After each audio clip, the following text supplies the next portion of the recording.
kita sekarang sudah anggota, nggak perlu bayar juga nggak apa-apa. Nah, jadi kemarin itu yang dibicarakan soal ini bukan kontribusi, ini on top of itu yang 1 miliar itu.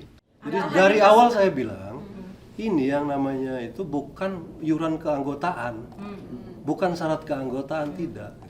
Kita sekarang sudah anggota, nggak perlu bayar juga nggak apa-apa. Nah, jadi kemarin itu yang dibicarakan soal ini bukan kontribusi, ini on top of itu yang 1 miliar itu.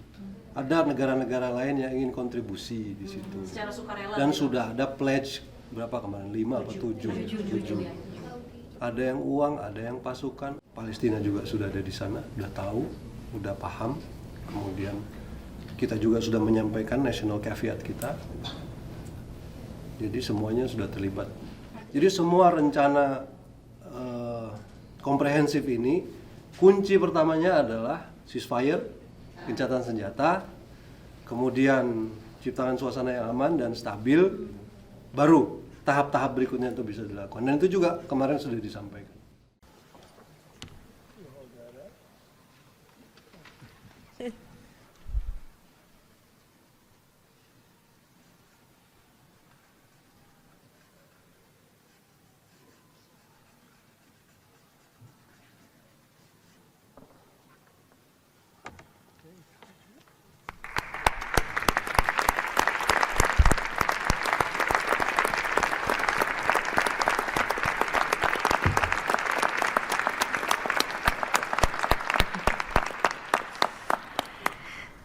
Now, while this is not a fundraiser, the Board of Peace has already inspired remarkable support from so many on this stage. As President Trump announced earlier, total pledges exceed $6.5 billion in relief and rebuilding in Gaza, and thousands of personnel have been committed to help preserve the ceasefire and secure enduring peace. I would like to ask the heads of the following delegations to join President Trump on stage as he signs the fundraising pledges: Albania, Azerbaijan, Bahrain, Egypt, Indonesia, Jordan, Kazakhstan, Kosovo, Kuwait, Morocco, Qatar, Saudi Arabia, the UAE, and Uzbekistan. Please join the President as he signs the fundraising pledges.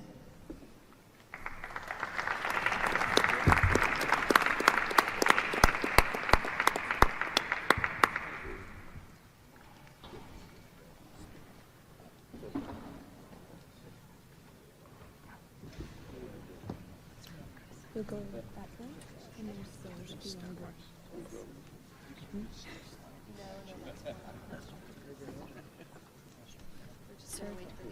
You'll go this way.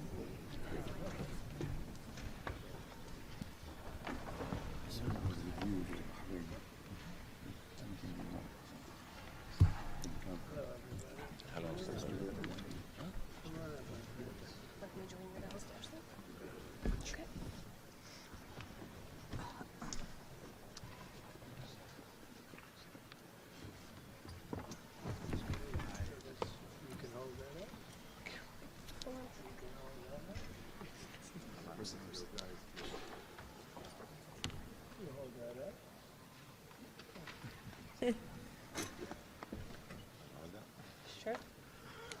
All right.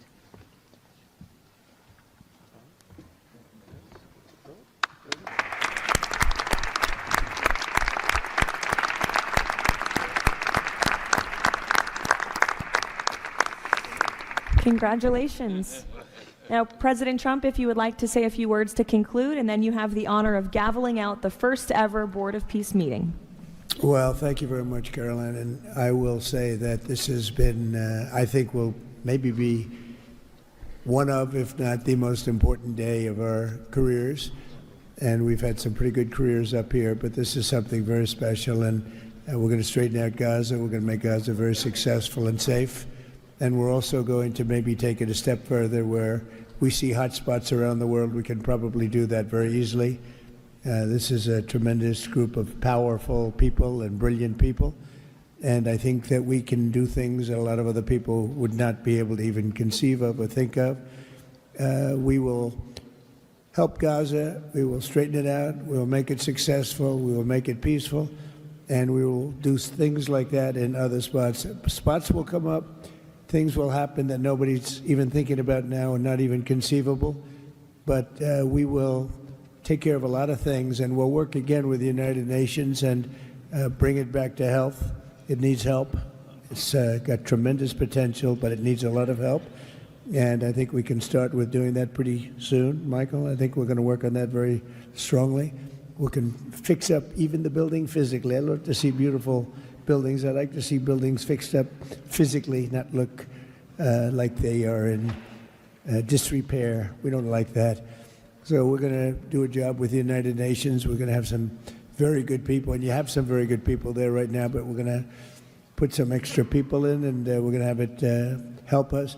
But most importantly for today, the Board of Peace is going to lead the way in Gaza. We're going to make Gaza an example of success and safety and unity. And it's an honor that you're here. And I want to thank the media for being so respectful. You're really amazing. It's given the Board of Peace the respect it deserves. These are the most powerful people in the world, the richest people in the world through their countries. And they have made a tremendous commitment, and the United States likewise has made a tremendous commitment. Thank you to everybody for your involvement, and we look forward to working with you over the years for many, many reasons, many very, very good humanitarian reasons. Thank you all. Thank you very much. Thank you. Thank you, Mr. President. Thank you. Well done. Thank you, everybody. Ready? Thank you. We'll take it with us. Thank you, everybody. That's great. But I just want to let you know, you have my total and complete endorsement, and I'm putting it out. I already did, but I'm putting it out again. And you're coming up with an election, and I think you should be good. I'll tell you, Millet did pretty well. He was a little down, right? And then he ended up winning in a landslide, so that's pretty good. You're going to do great, Victor. Thank you very much for being here. Appreciate it. You run a great country. A man that I really like a lot he's definitely tough. I don't want to fight him. President Prabowo of Indonesia. Thank you very much. Please, this is a big guy. I tell you, I said, how many people in Indonesia? He said, like 240 million. I said, no, say it again. How many? It's a big country you have. And you do a great job and respected by everybody. And thank you very much for being here. Thank you very much, Mr. President. President Tokayev of Kazakhstan, thank you very much. What a country that is. It's a wonderful country and a rich country, in case anybody has any question. We have some very rich people here today. President Osmani of Kosovo. President, thank you very much. Great job you're doing, too. Thank you very much. Prime Minister Sharif, I like this man, of Pakistan, because there was some fighting going on when I got to know him, and your Field Marshal, General, great General, great Field Marshal, a great guy. And I got to meet the Prime Minister. And he said in front of our Chief of Staff, Susie Wells, who's right here, he said, you know, nobody knows this, but I believe that President Trump saved 25 million lives when he stopped the war between us and India, right? You made that statement? I said 25 million lives? Could have been much more, actually. But it was really a beautiful thing. You said that in front of a group of people they walked out. They don't think about it, but you're talking about that kind of lives. That war was raging. Planes were being shot down, right? And it was Pakistan and India. And I got on the phone with both of them, and I knew them a little bit. I knew Prime Minister Modi very well, actually. But I got to know Pakistan through a little trade. They were trying to make too good a deal, and I got a little upset with them. And in the end, they got what they wanted, right? And they made a good deal. And I got to like them, the Prime Minister, the Field Marshal, who's a tough man, a tough, good fighter, right? Good, serious fighter.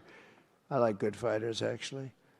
And when I heard that they were fighting, I picked up a certain newspaper. I won't tell you which one, because it's fake news generally. But I picked up this newspaper, and I saw that Pakistan and India were really going at it. And then it got worse and worse, and many planes were shot down. It was all out. And I called them, and I said, listen, I'm not doing trade deals with you two guys if you don't settle this up. They said, no, that has both of them. They didn't want to do that. I said, no, it has to. If you don't do it, I'm not doing a trade deal. We're not doing a trade deal.